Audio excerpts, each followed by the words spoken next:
Sa isang maliit na barong-barong sa gilid ng lungsod, nakatara ang mag-amang sina Isko at Junjun. Isang basurero si Isko at araw-araw ay isinasama niya ang kanyang anak upang mamulot ng mga kalakal. Katulad na lamang ng mga karton, bote, bakal, at kung ano-ano pa, kahit sa ilalim ng init ng araw o ulan. Hindi sila mayaman sa pera, pero puno naman ng pagmamahala ng kanilang simpleng buhay. Ngunit sa tuwing may pagtitipon sa pamilya, laging nasa isang sulok lamang silang mag-ama. Pinandidirian at nilalayuan, at madalas ay pinagtatawanan. Nakakahiya, mga basurero. Buti pa yung anak ng ate ko, maraming magagandang gamit. Yung anak mo puro basura lamang ang hawak. Hindi kayo aasenso, hanggang dyan na lang kayo. Nakangising saad ng isa sa kanilang kamag-anak. Paulit-ulit ang sakit, pero tahimik lamang si Mang Isko. Ang turo niya kay Junjun ay simple lamang. Anak, hindi natin kailangang patunayan sa kanila kung sino tayo. Ang Diyos ang nakakakita ng totoo. Maluwalo ang saad ni Mang Isko sa kanyang anak. Hindi nga naging madali ang bawat araw para sa mag-ama. Bawat umaga, 4:00 pa lamang ng madaling araw ay gising na si Mang Isko. Tahimik niyang inihahanda ang maliit na kareto nila, habang si Junjun naman ay tahimik na nagpapainit ng tubig para sa kape gamit ang lumang lata na ginawang takore. Minsan ay wala silang tinapay o pagkain man lamang sa agahan. Minsan ay kape lamang ay sapat na. Ngunit hindi nagrereklamo ang bata. Papa, balang araw po. Ako naman po ang magpapatayo ng bahay para sa atin. Yung hindi na po tumutulog kapag umuulan. Ngumiti lamang si Mang Isko. Hindi niya sinasabi, pero madalas siyang umiiyak tuwing gabi. Hindi dahil sa hirap ng katawan, kung hindi sa takot na baka hindi niya matupad ang pangarap ng kanyang anak. Habang naglalakad sila sa mga eskinita, sa gilid ng mga palengke at tambakan ng basura, lagi silang nakakatanggap ng mapanirang tingin at pangaasar ng mga tambay. Hoy, ayun na yung mga magbabasura oh. Buti pa kayo, maraming kayamanan sa dumi. Sabay halakhak ng mga ito. Pero sa halip na pumatol, pinili ni Mang Isko ang katahimikan. Kinuha niya ang kamay ni Junjun at pinisil ito ng maigpit. Anak, ang mga panlalahit ay parang alikabok lang. Kapag kiniskis mo ng tamang gawain, nawawala rin yan. Subalit hindi alam ng karamihan na si Mang Isko pala ay dating electrical technician sa isang kumpanya. Ngunit nang malugi ito at mawalan siya ng trabaho, ay unti-unting naubos ang kanyang ipon. Na-ospital pa ang kanyang asawa noon at hindi nagtagal ay pumanaw nga ito. Iniwan siyang mag-isang nagpapalaki kay Junjun. Sa kabila ng lahat, hindi niya iniwan ang dignidad niya. Gamit ang lumang kaalaman sa teknolohiya, nagsimula siyang mangalap ng mga sirang telepono at radyo mula sa basura. Pinag-aralan niyang muli kung papaano itong ayusin, kahit pa wala siyang maayos na gamit. Kung kaya kong ibalik ang buhay ng sirang radyo, ay kaya ko ring ibalik ang kinabukasan naming mag-ama. Saad ni Mang Isko sa kanyang sarili.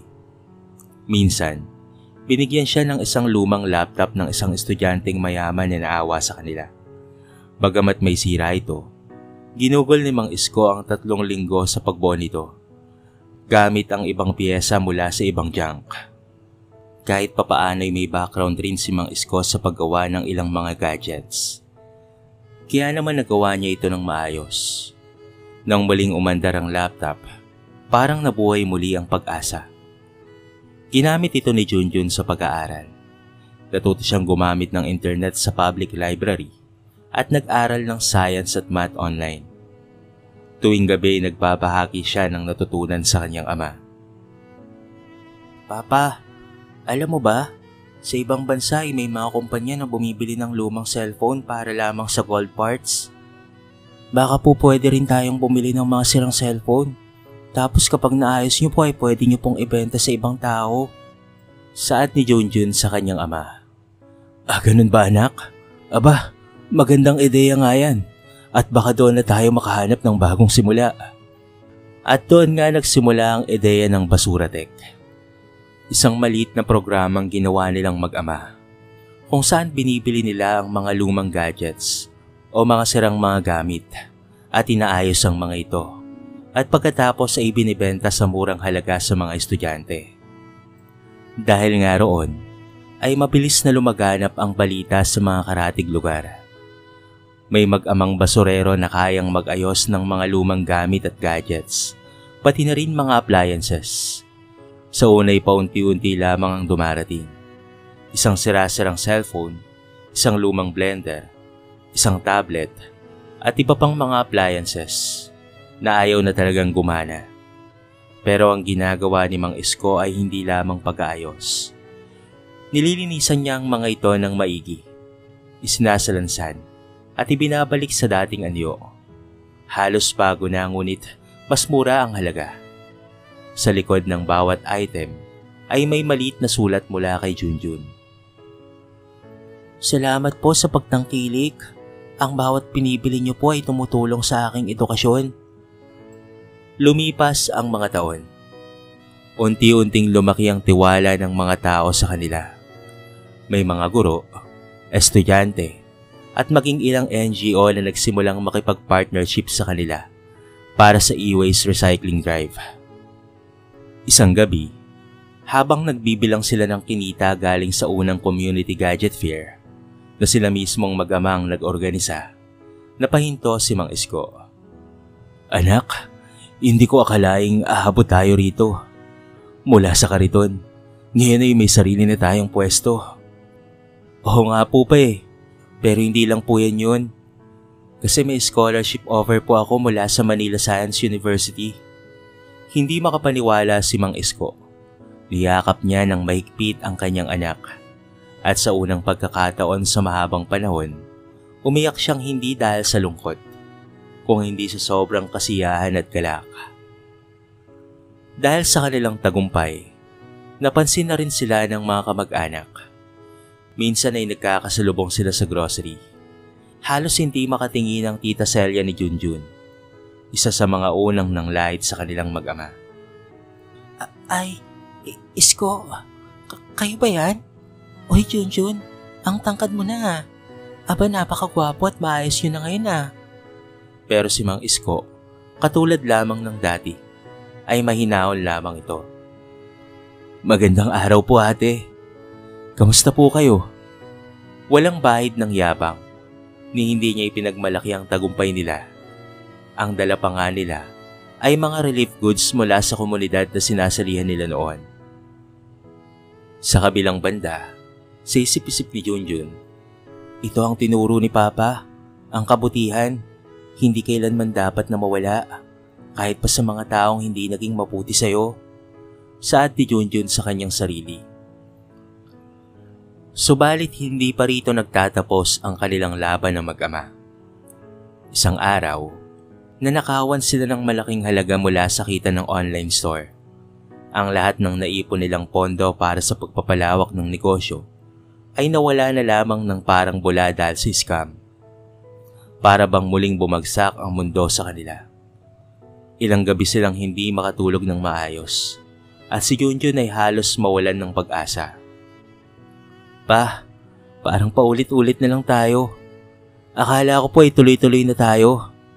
Saad ni Junjun sa kanyang ama. Anak, hindi nasusukat sa isang dagok ang tagumpay.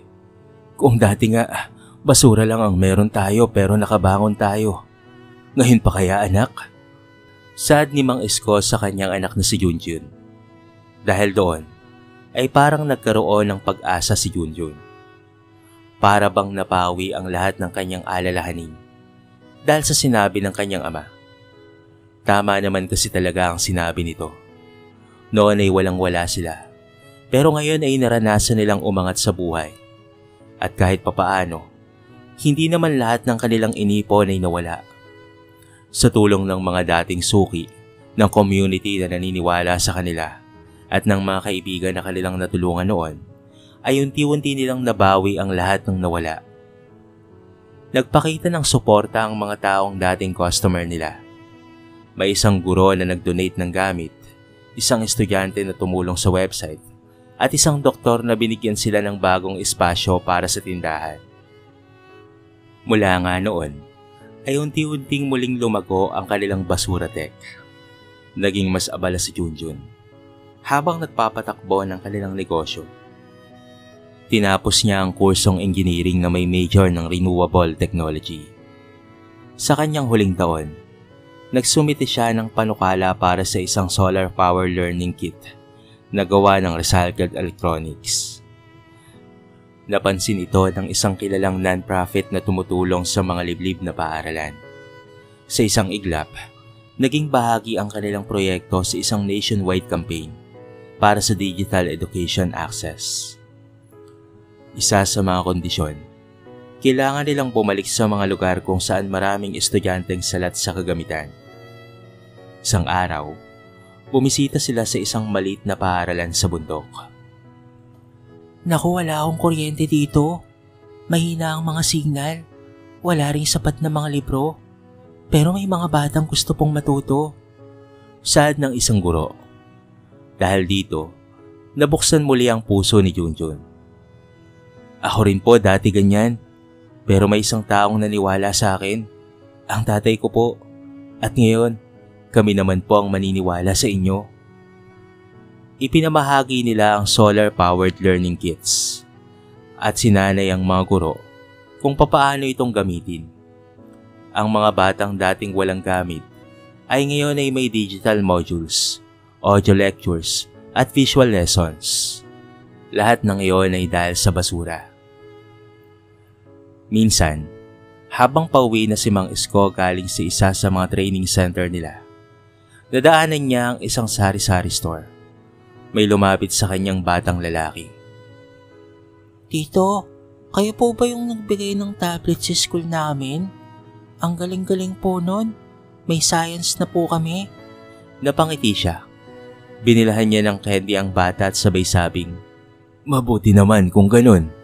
Mag-aaral ka ng mabuti ha. Baka ikaw na ang susunod na Junjun." Saad ni Mang Isko sa bata. Sa paglipas ng panahon, hindi lang ang ibang tao ang natutulungan ni Isko.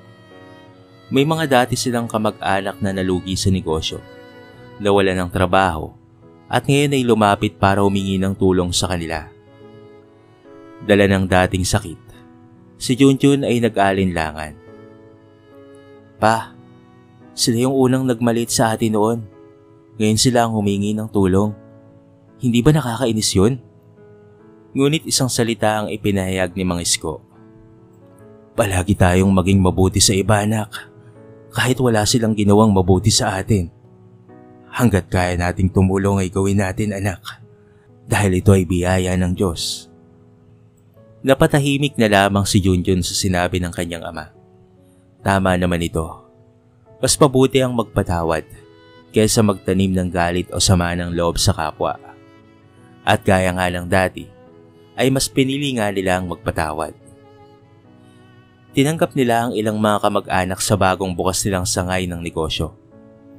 Sinanay nila sa pag-ayos ng mga appliances, computer literacy, at basic repairs. Sa una ay nahihiya pa ang iba, pero si Junjun mismo ang nagtuturo sa kanila. Isang gabi, nagkaroon ng awards night para sa social impact entrepreneurs. Naimbitahan si Junjun bilang isa sa mga Young Changemakers of the Year. Suot ang kanyang simpleng coat. Isinama niya ang kanyang amang si Mang Isko. Habang tinatawag siya sa entablado, hindi niya napigilan ang luha. Pinagsalita nga si Junjun sa harap ng napakaraming tao. "Ang pinakamagaling kong guro ay hindi galing sa universidad. Siya ay isang basurero. Siya po ang aking ama. Sa kanya ko natutunan na ang dignidad ay hindi nasusukat sa trabaho mo, kung hindi sa puso mong handang magsikap at magpatawad. Kaya ang award na ito, ay para sa lahat ng mga batang katulad ko. Yung minsang hinusgahan, nilait, pero hindi sumuko sa hamon ng buhay. Tumayo si Mang Isko at humiyaw ang buong crowd sa standing ovation. Sa huli, bumalik sila sa lugar kung saan sila nagsimula, doon sa dating tambakan ng basura. Ngunit ngayon, wala nang kariton. Isang maliit na learning center ang itinayo nila sa mismong lote. Sa harapan nito ay may simpleng karatula. Dito magsisimula ang bawat bagong kinabukasan. Yon ang nakasulat doon. Ang mga batang dating nangangalakal ay ngayon ay may silid-aralan na. May libreng pagkain, gamit at internet.